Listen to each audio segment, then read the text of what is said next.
Sa unang pagbasa, gihisgutan ang matang sa puasa nga naandan sa mga Hudiyo. Di sila mukaon, di sila maligo, dili manghilamos, ilang gubot-gubuton ilang buhok, magsulob silag sako, maglingkod og abo, magbutang og abo sa ilang ulo, aron nga tan-awon gid sila nga masulubon. Ilan ang buhaton once a week. Kamo kapila man mo magpuasa? Way puasahay. Pag Miyerkules sa Badlis, ting puasa to siya. Ini karong Bernie Santo, ting puasa. Kada Biyernes sa Kwaresma, abstinensya. Muna gisugo sa atong simbahan. Way puasahay. Pero posible sad nga sakto kay ang mga tinun-an ni Hesus wa man magpuasa. Wa sila nagpuasa. Ngano man kay kuyog Manila si Hesus. Kung ang matud pa ni Hesus, kung ang pamanhonon kuyog pa sa mga dinapit, awa gid na puasa, mangaon gid na sila. Pero ini kawagtang nas pamanhonon, awa naman sa hikay na makuha na sad na, magpuasa na sad.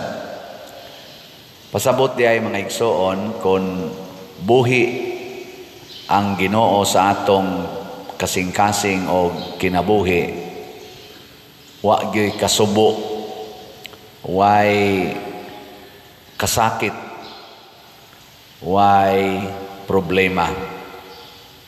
Ilingay mong tupad.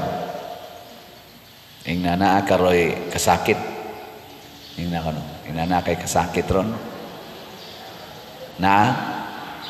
Og naaga ni pasabot, dili buhi ang Ginoo sa imong kasing-kasing, og sa imong hunahuna, og sa imong kaning kinabuhi. Matod pa ni Hesus diri sa Ginoo diri sa unang pagbasa, ingon siya, dili man na mao ang kanang inyong gibuhat nga puasa, di man amoy akong gikinahanglan. Ingon siya diri, ang puasa nga sama sa inyo dili makatabang aron dunggo ng inyong pagampo. Ang puasa nga akong gikinahanglan mao ang pagbugto sa mga gapos sa sala. Kanang sala bitaw mao ginay atong hunungon. Linya imong tupad ingna daghan kag bugtuonon diha. Unsa maroy imong bugtuonon nga sala?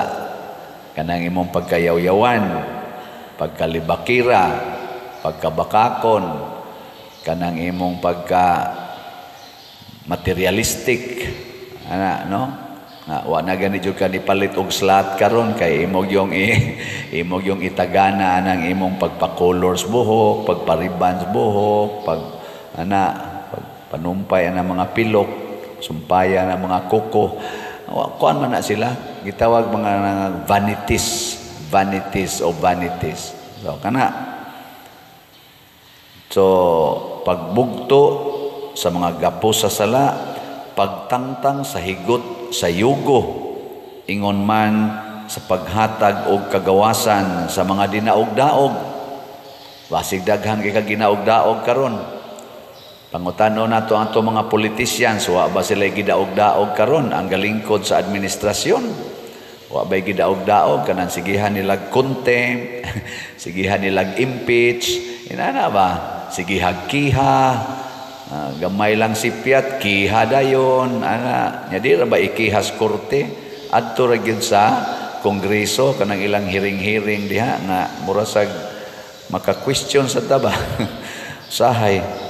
Una, pang daog-daog man na, pang gipit, opresyon.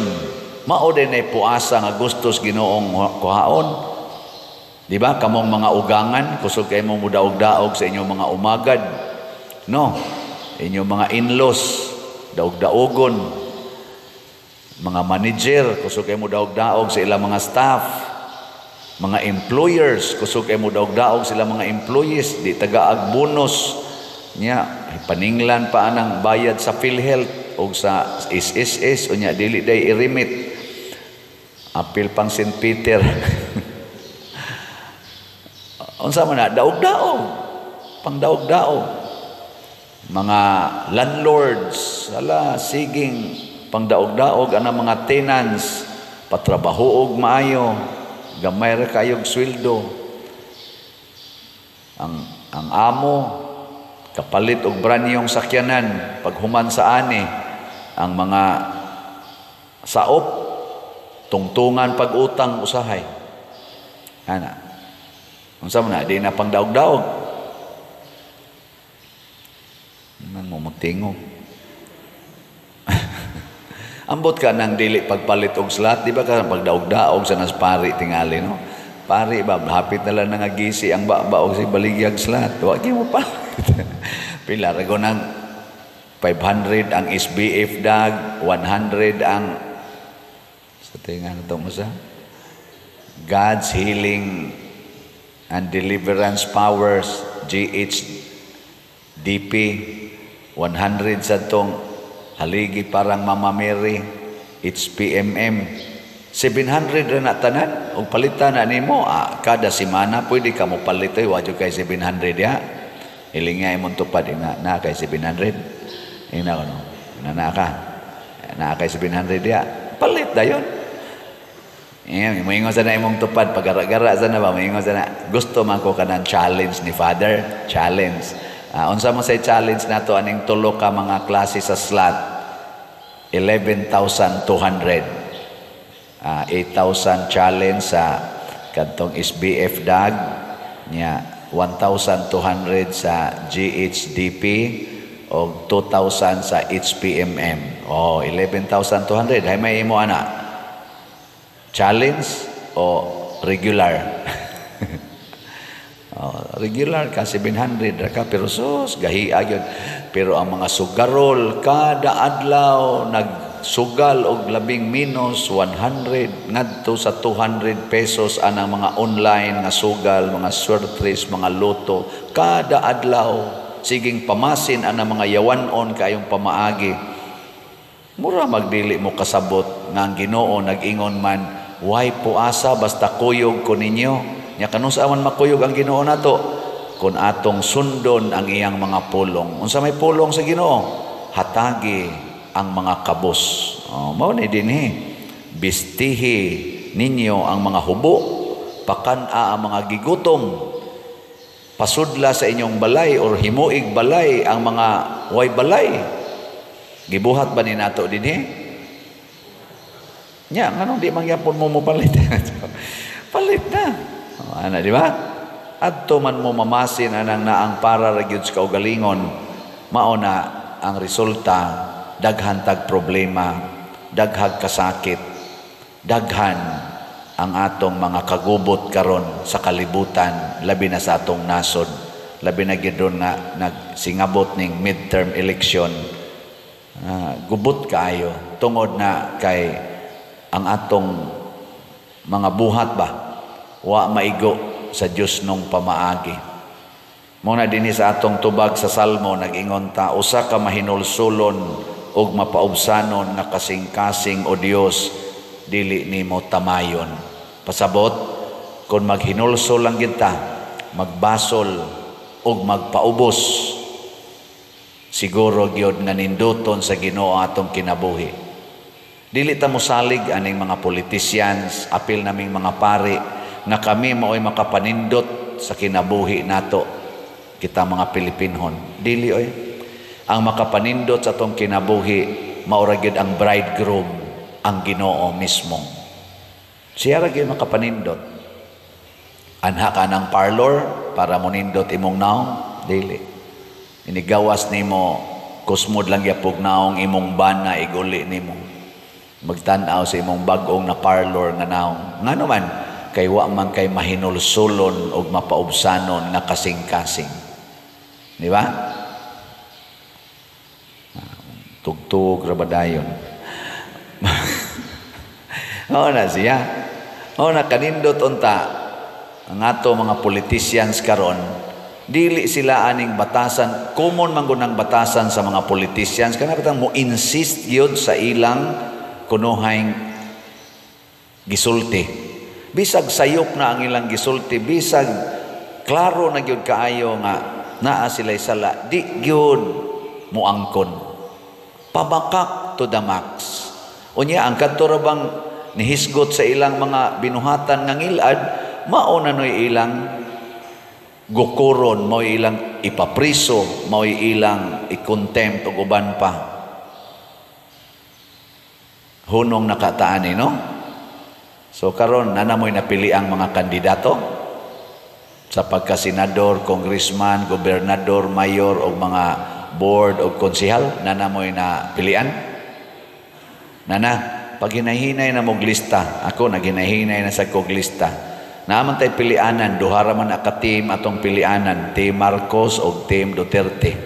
Ana, hain man ani nila ang matinud-anon, kanabang moangkon sa ilang sayop, unya mo koreksyon sa ilang sayop.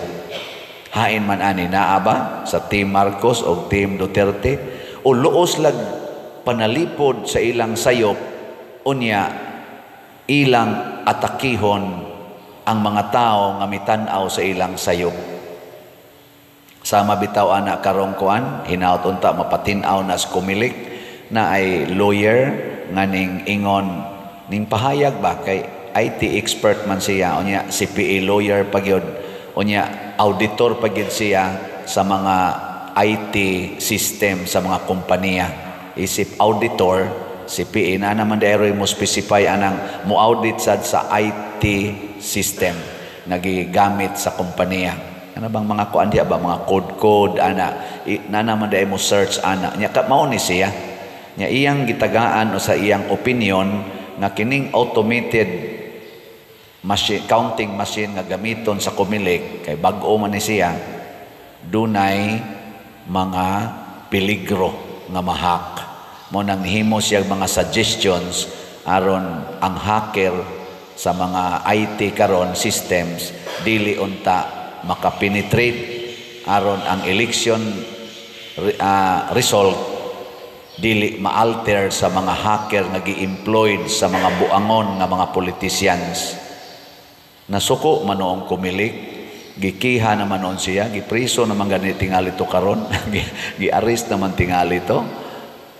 Ano bang ingon ana ba? Imbis nga maminaw, total, waman sa siya mo ingon nga kana ganing invalid na lang siya gi-suggest.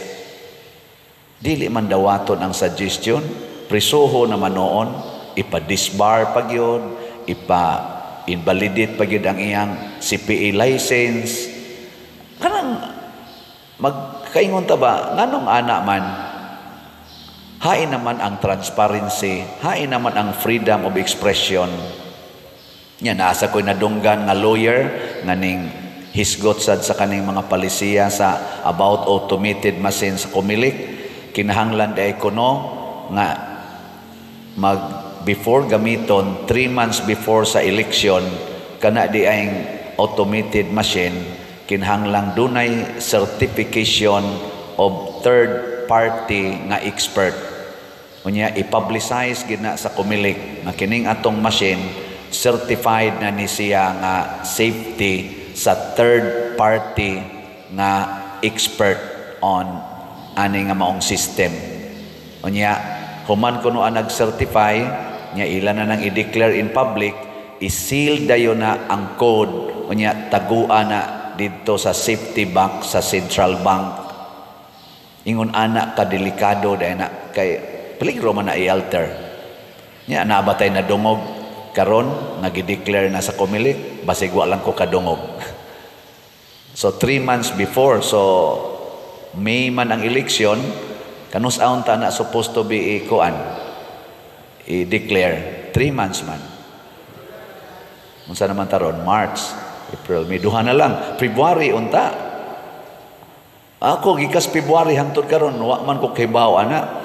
So tungod aning maong pagkiha niya sa third party kaning atong usa sa mga botante o sa kandidato ni kiha ang kumilik, na hinoy mga opinions nga nanggawas niya ako nakabati ko nga naagi di ay na sa palisiya sa kanang nasa kaning namtoy RERE nga gihisgutan, i-search lang yan na ninyo nga kanabang related ba sa paggamit sa kubilik aning ni ang automated machine nga nya doon na pag laing requirement akong nadunggan kinahanglan proven na kanang maong unit nakaserve na siya og at least duha kuno ka kanigining counting, automated counting. Proven na ba? Untested. Unya, brand new man wala, amot na, nanabaka ni siya Di naman tong Smartmatic, nawa naman to, karon bago ko. But, unsa nang ko, ana? Ana. Muna nga doon ay mga opinions nga nanggawas. Nindot unta, i-welcome ni siya, i-welcome, unya, mag-discuss, unya, i-explore, unsa ka tinuod ang imong gisulti, unya, in public, aron kitang mga butante ang uban ana wa pa gani mapasahan pag isgutom kay maglinya ako kadaghan naman ko ana nga wa ko kakaon kay to anak ka sa linya ug mogawas ka pulihan kag lain init pa kay istanan wa pa kay snacks unya sige kag butar dito hinuktok jud kag maayo sid ka ana unya ang resulta ihakra di ay pagkaluoy napayuban magbangka pa gyud mo tabok pa gyud isla bawd-bawd pa usahay mauwanan mainitan kay mobutar gyud ana nya ang resulta ihakra kaluoy no muna i-explore gyud unta nya in public i-declare gina siya kusog naman kay atong social media karon mag-imbitar lang diha ang kumilik o sige mga media men ari mo dire social media